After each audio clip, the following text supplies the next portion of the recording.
everyone, and welcome back. In this video, we will be reading another chapter of The One and Only Ivan.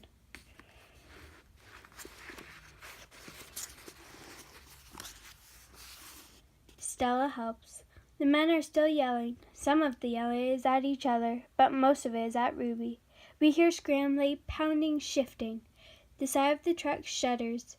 "I'm starting to like this elephant," Bob whispers. "I'm Getty, the big one," Max says. "Maybe she could coax the stupid brat out of the truck." Mac opens Stella's doors. "Come on, girl," he urges. He unties the rope attached to the floor bolt. Stella pushes past Mac, nearly knocking him over. She rushes as best as she can, limping heavily toward the open back door of the truck. She catches her swollen foot at the edge of the ramp and winces. Blood trickles down. Halfway up the ramp, she pauses. The noise of the truck stops. Ruby falls silent. Slowly, Stella makes her way up the rest of the ramp.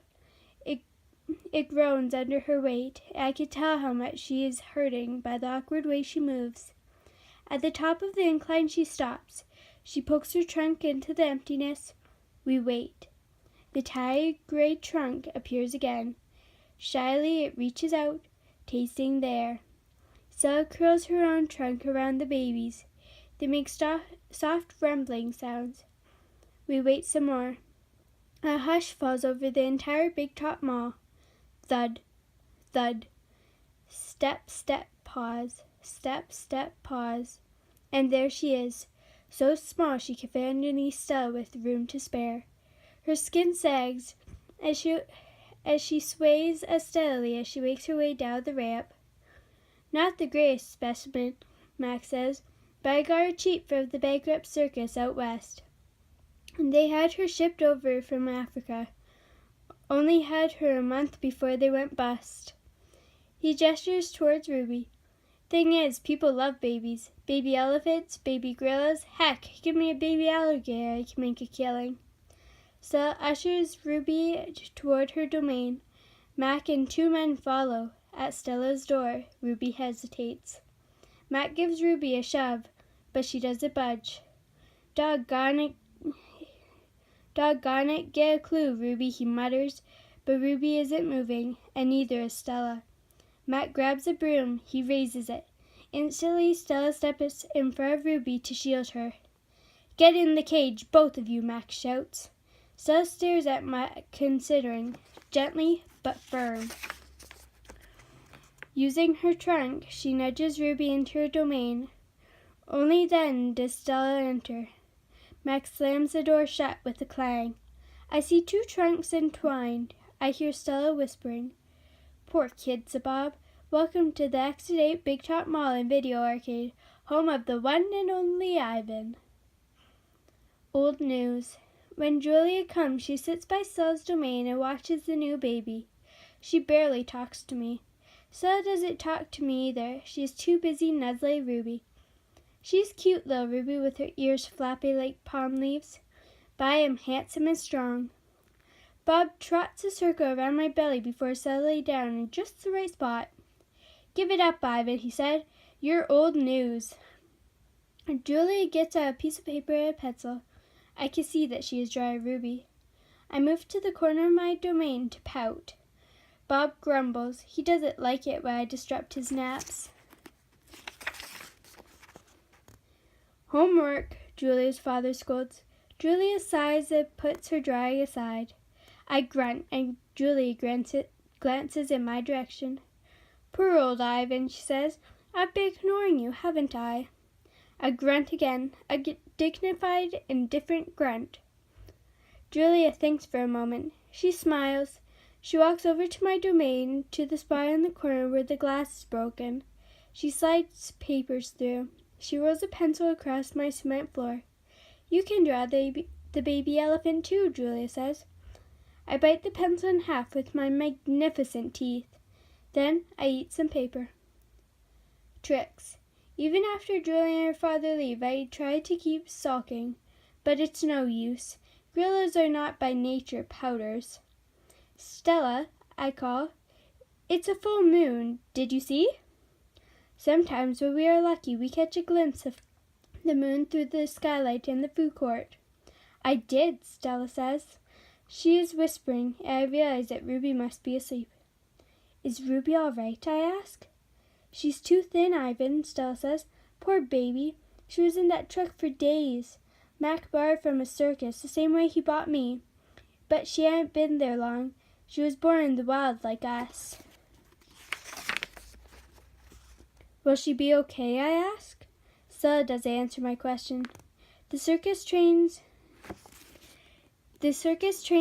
chained her to the floor, Ivan, all 4 feet, 23 hours a day. I puzzled over why this would be a good idea. I always tried to give humans the benefit of the doubt. Why would they do that? I finally asked. To break her spirit, Stella says, so that she could learn to balance on a pedestal, so that she could stand on her hind legs, so a dog could jump on her back while she walked in mindless circles. I hear her tired voice. I think of the tricks Stella has learned. Introductions. When I awake the next morning, I see a little trunk poking out between the bars of Stella's domain. Hello, says a small, clear voice. I'm Ruby. She waves her trunk. Hello, I say. I'm Ivan. Are you a monkey? Ruby asks. Certainly not. Bob's ears perk up, although his eyes stay closed. He's a gorilla, he says, and I'm a dog of uncertain heritage. Why did the dog climb your tummy? Ruby asks. Because it's there, Bob murmurs. Is Stella awake? I ask. Aunt Stella's asleep, Ruby says. Her foot is hurting, I think. Ruby turns her head. Her eyes are like Stella's, black and long-lashed, bottomless lakes fringed by tall grass. When is breakfast? She asks. Soon, I say, when the mall opens and the workers come. Where? Ruby twists her head in the other direction. Where are the other elephants? It's just you and Stella, I say, and for some reason I feel we have let her down. Are there more of you? Not, I say, at the moment. Ruby picks up a piece of hay and considers it. Do you have a mom and dad? Well, I used to. Everyone has parents, Bob explains. It's unavoidable.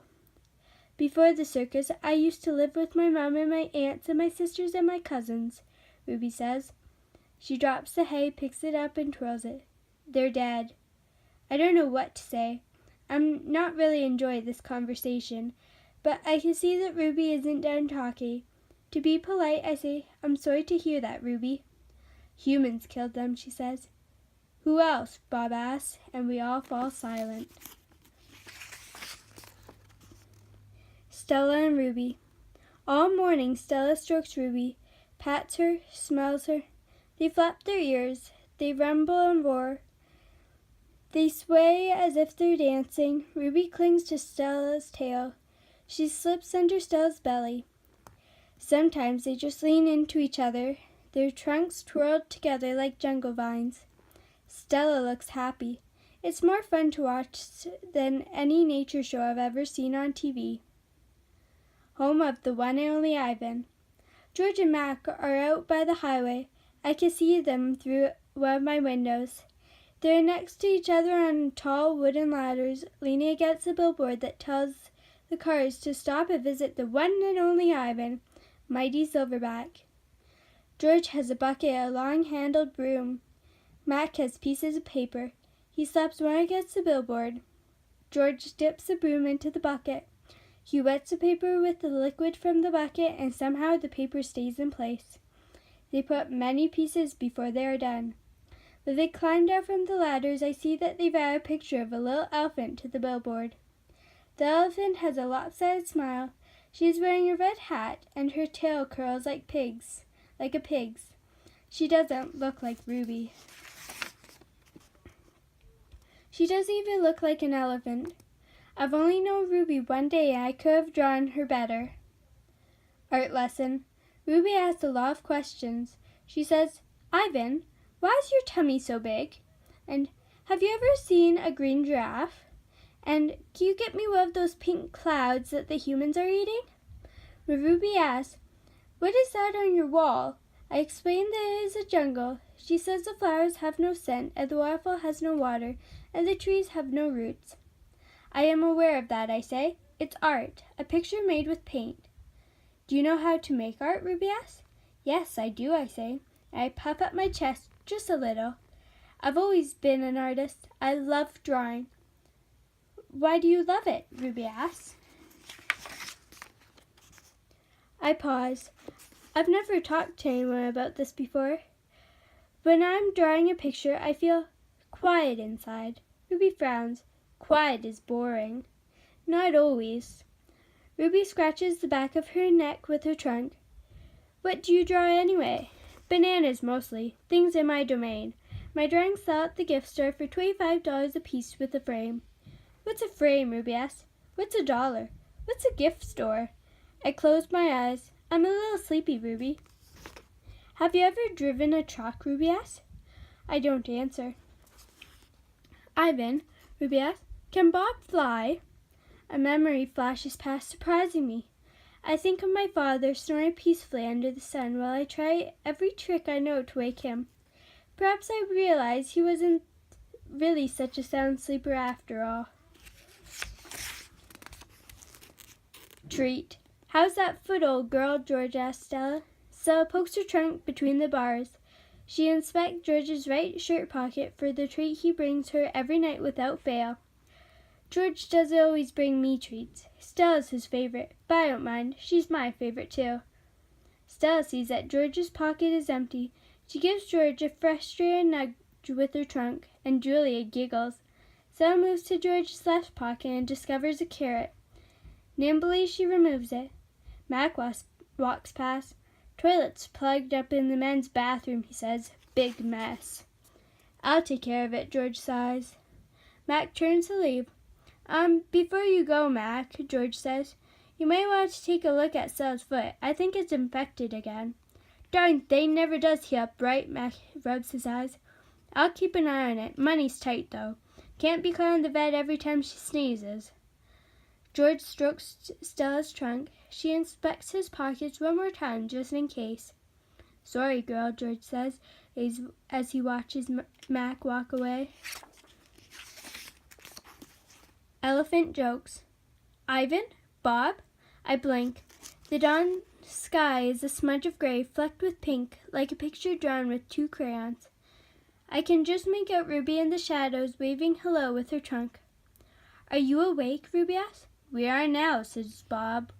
Aunt Stella's still sleepy. I don't want to wake her, because she said her foot was hurting, but I'm really, Ruby pauses for a breath, really bored. Bob opens one eye. You know what I do when I'm bored? What? Ruby asks eagerly. Bob closes his eyes. I sleep. It's a little early, Ruby, I say. But I'm used to getting up early. Ruby wraps her trunk around one of the bars on her door. At my old circus, we always got up when it was still dark, and then we had breakfast and we walked in a circle. And then they chained my feet up, and that really hurt. Ruby falls silent. Instantly, Bob is snoring. Ivan, Ruby asks, do you know any jokes? I especially like jokes about elephants. Well, let me see. I heard Mac tell one once. I yawn. How can you tell that an elephant has been in the refrigerator? How? By the footprints in the butter. Ruby doesn't react. I sit up on my elbows, trying not to disturb Bob. Get it? What's a refrigerator? Ruby asks.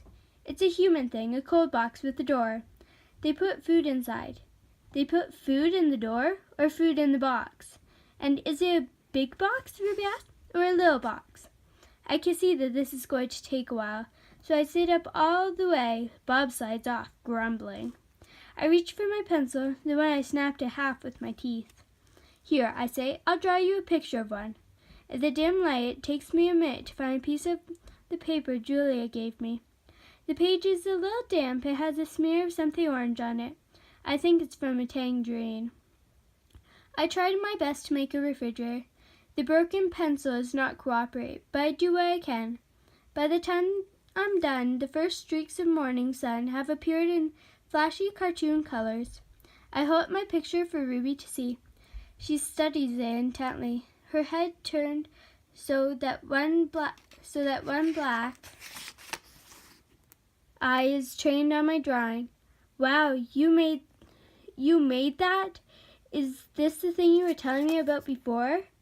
Art? Sure it is. I can draw all kinds of things. I'm especially good at fruit. Could you draw a banana right now, Ruby asked. Absolutely. I turn the paper over and sketch. Wow, Ruby says, again in an odd voice while I hold up the page. It looks good enough to eat. She makes a happy littling sound. An elephant laughed. It's like the song of a bird I recall from long ago, a tiny yellow bird with a voice like dancing water. Strange, I'd forgotten all about that bird, how she'd wake me up every morning at dawn while I was still curled safely in my mother's nest. It's a good feeling, making Ruby laugh, so I draw another picture and another along the edges of the paper, an orange, a candy bar, a carrot. What are you two up to? Stella asks Monet as she tries to move her sore foot. How are you this morning? I ask. Just feeling my age, Stella says. I'm fine. Ivan is making me pictures, Ruby says, and he told me a joke. I really like Ivan, Aunt Stella. Stella winks at me. Me too, she says. Ivan, want to hear my favorite joke, Ruby asks? I heard it from Maggie. She was one of the giraffes at my old circus. Sure, I say. It goes like this. Ruby clears her throat. What do elephants have that nothing else has? Trunks, I think, but I don't answer because I don't want to ruin Ruby's fun. I don't know, Ruby, I reply. What do elephants have that nothing else has? Baby elephants, Ruby says. Good one, Ruby, I say, watching Stella stroke Ruby's back with the trunk. Good one, Stella says softly. Thanks for watching, and don't forget to subscribe for the next chapter in this book. Thanks for watching.